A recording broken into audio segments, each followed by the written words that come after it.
Why won't you let me come with you, Ko? Your voice is slightly muffled via your face buried into his chest, while Kojo embraced you oh so tightly as he nuzzles his cheek against the top of your head, clawed hands coming up to caress your hair just to soothe you. You need to stay here, my love, he says, and intently he worries for your safety and rearmed its ugly head. It's far too risky and dangerous. I want you to be safe and take care of our son. You refuse to leave his arms and instead look up at him. His gentle hand stroked your cheek, so carefully that it constructed a soft but unbending words. Kojo's sharp eyes search your face for any objection, any refusal that would immediately lead to yet another argument between you two. Oh, how stubborn you can get sometimes. But no matter how urgently hard-headed you were, Kojo would never grow angry nor harm you by his hand. He refuses to be a man who raises his hand at a woman. He understood completely why you wanted to come with him on the Mugen train. A wife who loved her husband so much that she is willing to risk her life to make sure he makes it out alive. Kojo curses himself for being so overprotective over you. You've proven yourself time and time again that you are strong, brave, and capable enough to hold your own. Why won't you let her come with you, Kojiro? Curse you deep into the depths, dark corners of the world, he scolds himself bitterly. Your hands cupped his jaw, and Kojiro slowly blinked in a familiar erotic warmth that came with your touch. Then don't go, you tell him. I have to. No, you don't, you retorted. Stubborn wife. Yes, I do. If I don't, people will die. I'm a demon slayer. Why can't you see to logic, my love? He raises his voice, so he hadn't meant to sound cruel, but you were making it ever so difficult. You knew the underlying meaning behind his present words. Your body tensed up in his hold, and Kojo clenched you tighter in sincere apology.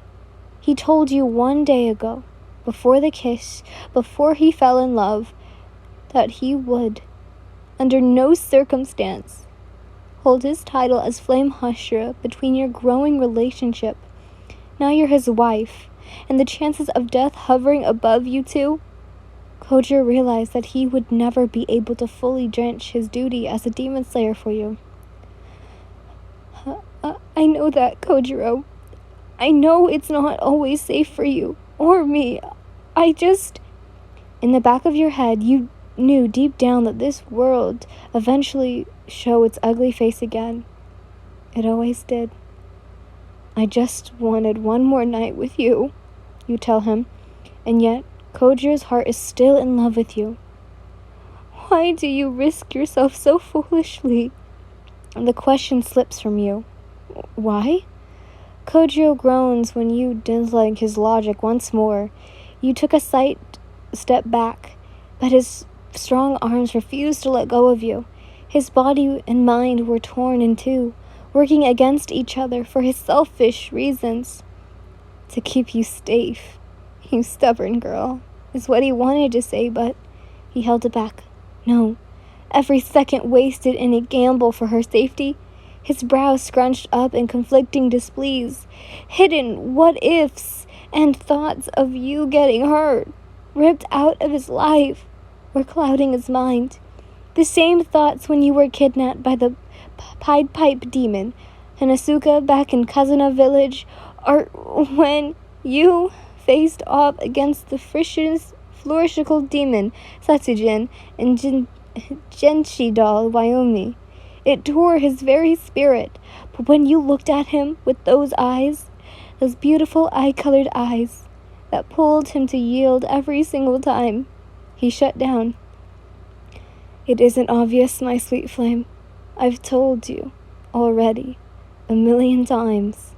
Kojiro says softly and smiles, his sorrowful stare at you, his soul raw and vulnerable in your imploring gaze. I love you. His heart ached. He was falling. drowning in the existence that's you, and it felt as if his very soul was shaking at those 3 little words. My lovely Yokiana.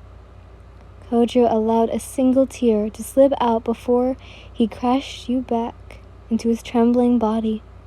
You both clung to each other like a final lifeline while he kissed you. I'm sorry. Coward! Kojo snapped back to reality upon hearing Tanjiro shout at a fleeting Akaza, who had, unfortunately, managed to escape Kojiro's hold. The fucking upper moon ran into the woods. In a desperate attempt to stop the demon, Tanjiro had thrown his sword and impaling Akaza in the chest.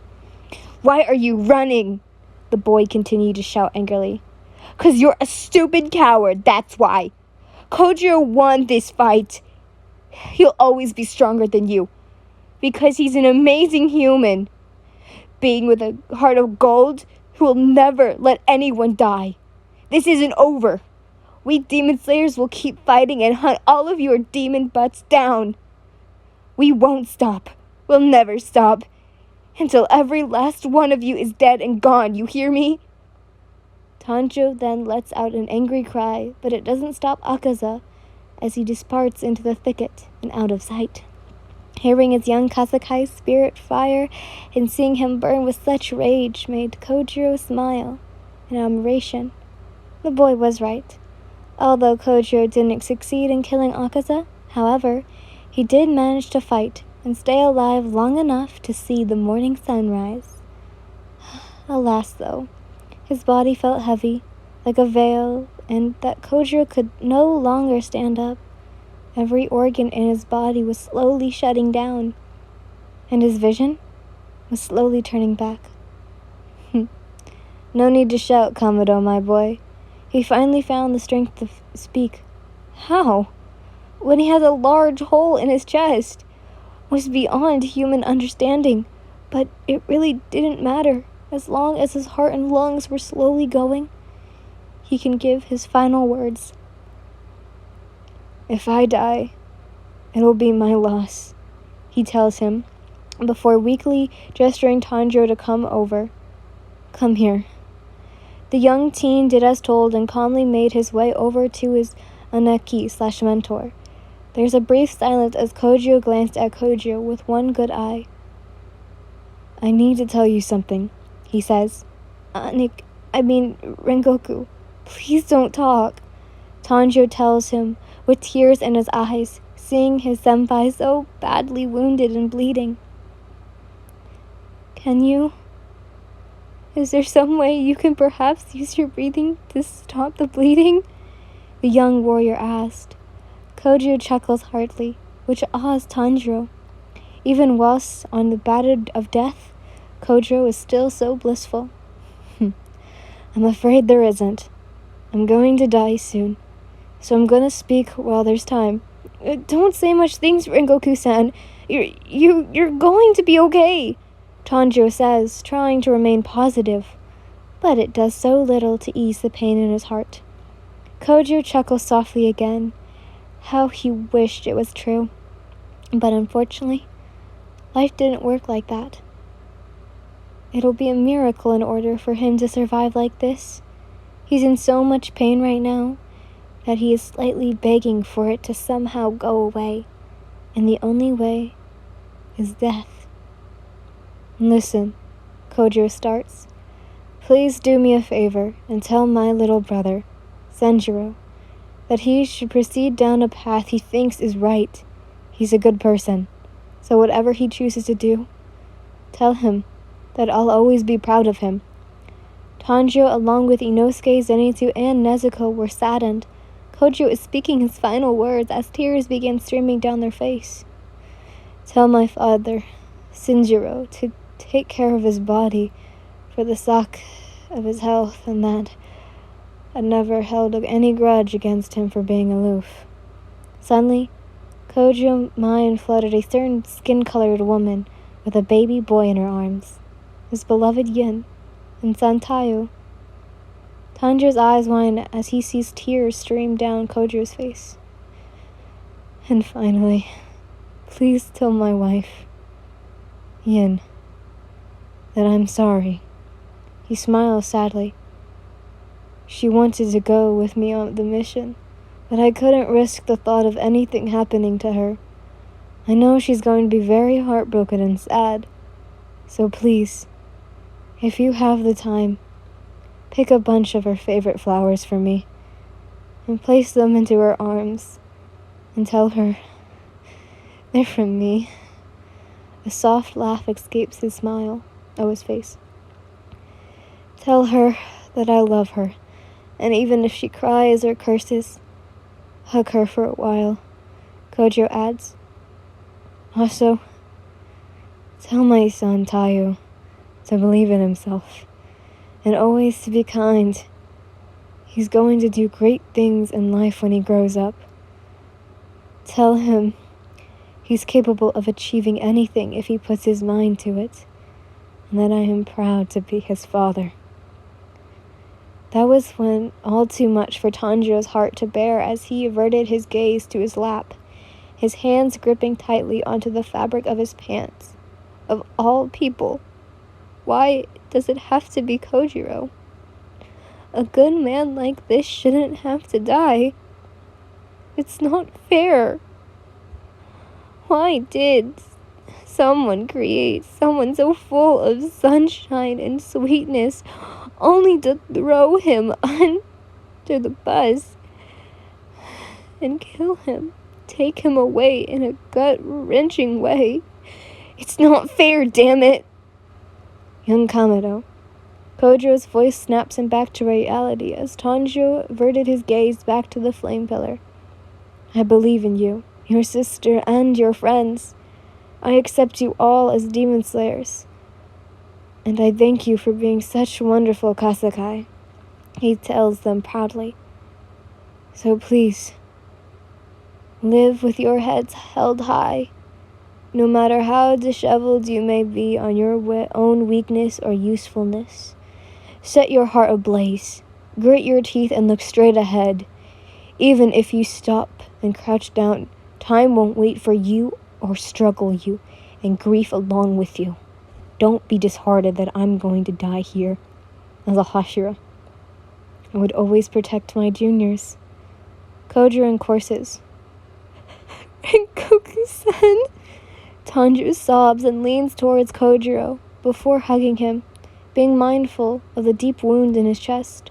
It's all too much as globes of tears kept coming and coming. Kamado, my boy. Kojiro calls his name, then glances over to the boarhead. You too.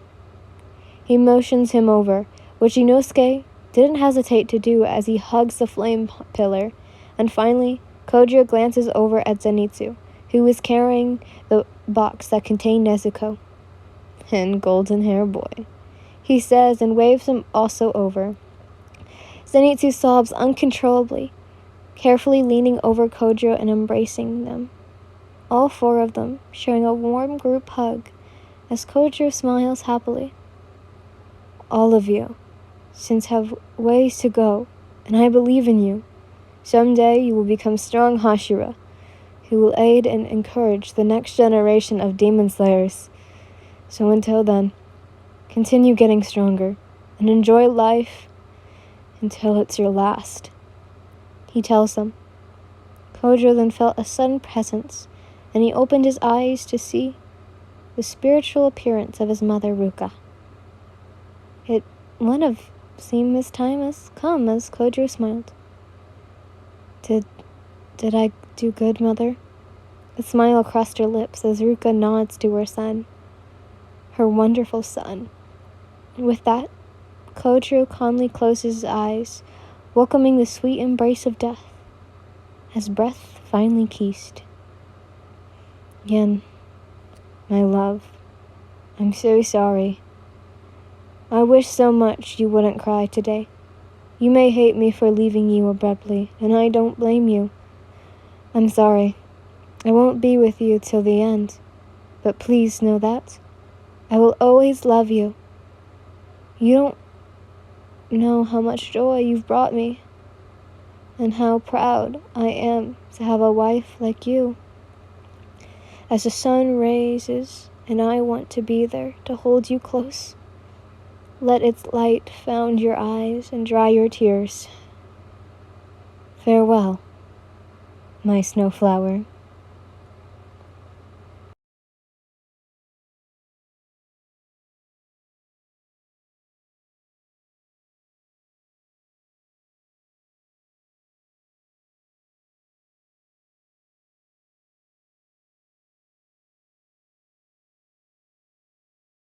Do you guys think this story is done? Just don't get too sad over how abruptly it looks like it ended. But we still have a couple more chapters to go. I wonder how it'll go. Let's see. Anyways, I'm sorry for the sad story, but it's not over. Let's just see what happens next.